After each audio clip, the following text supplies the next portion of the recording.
की और अपने नगर को चला। उनके थोड़ी दूर निकलने पर दंडी बेस्तारी सत्यनारायण भगवान से उनसे पूछा, हे साधु, तेरी नाम में क्या है? अभिमानिक बाण कसता हुआ बोला, हे दंडी, आप क्यों पूछते हो, क्या धन लेने की इच्छा है?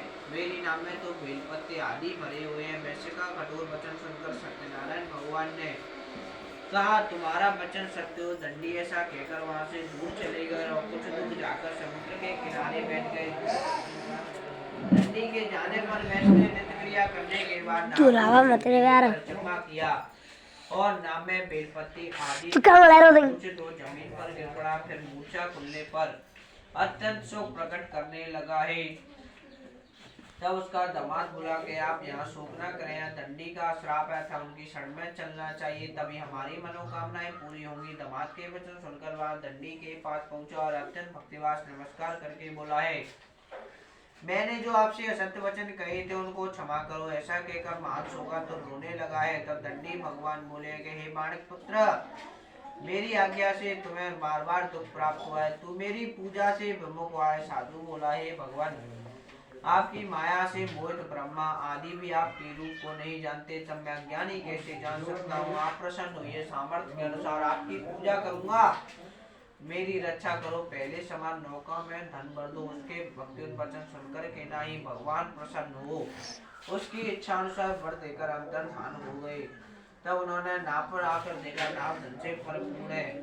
फिर वहां सत्यनारायण भगवान का पूजन कर साथियों के सहित अपने नगर को चला। वह अपने नगर के निकट पहुंचा। जब दूतों ने घर भेजा और दूत ने साधु के घर जाकर उसकी स्त्री को नमस्कार कर साधु अपने दामाद के सहित इस नगर के समीप आ गए। ऐसा वचन सुनकर स्त्री बड़े हर्ष के साथ सत्यदेव का पूजन कर पुत्री से, मैं अपने पति के दर्शन को जाती हूँ, तू कार शीघ्र आ माता के ऐसे वचन सुनकर के नहीं कलावती प्रसाद को छोड़ करके नहीं अपने पति के पास गई।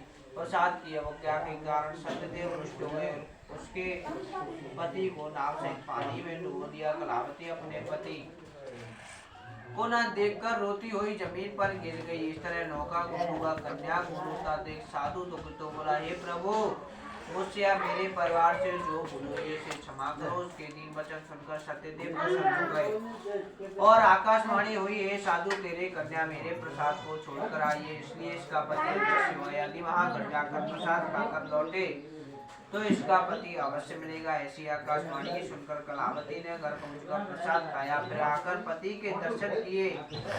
तत्पश्चात साधु ने बंधुओं के सहित पूजन किया। उस दिन से वहाँ पूर्णिमा को सत्यनारायण का पूजन करने लगा। श्लोका सर्वलोक को चला गया। पूरी सत्यनारायण की जय। 5वां अध्याय। सुत जी बोले हैं, ऋषियों में और भी कथा कहता हूँ, सुनो। प्रजा पालन में लीन दुगंध्वज नामक राजा भी रहता था। उसने भी भगवान का प्रसाद त्याग करके नहीं बहुत दुख पाया। एक समय वन में जाकर वन पशुओं को मारकर वन पेड़ के नीचे आया। वहां उसने ग्वालों को भक्तिभाव से बंधुओं के सहित सत्यनारायण जी का पूजन करते देखा। राजा देखकर अभिमानवान से वहां नहीं गया और ना ही नमस्कार किया। जब ग्वालों ने भगवान का प्रसाद उसके सामने रखा तो वहां प्रसाद को त्याग कर के नाई अपने सुंदर नगरी को चला गया। वहीं उसने अपना सब कुछ नष्ट पाया तो वहां जान गया कि यहाँ सब भगवान ने किया है।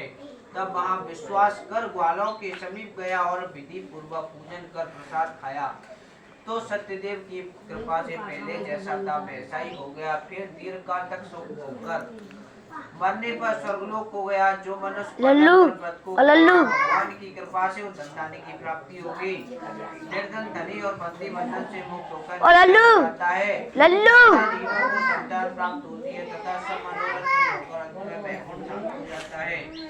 जिन्होंने पहले समय में इस मृत को दूसरी जन्म की कथा कहता हूँ। ब्राह्मण ने सुदामा का जन्म लेकर मोक्ष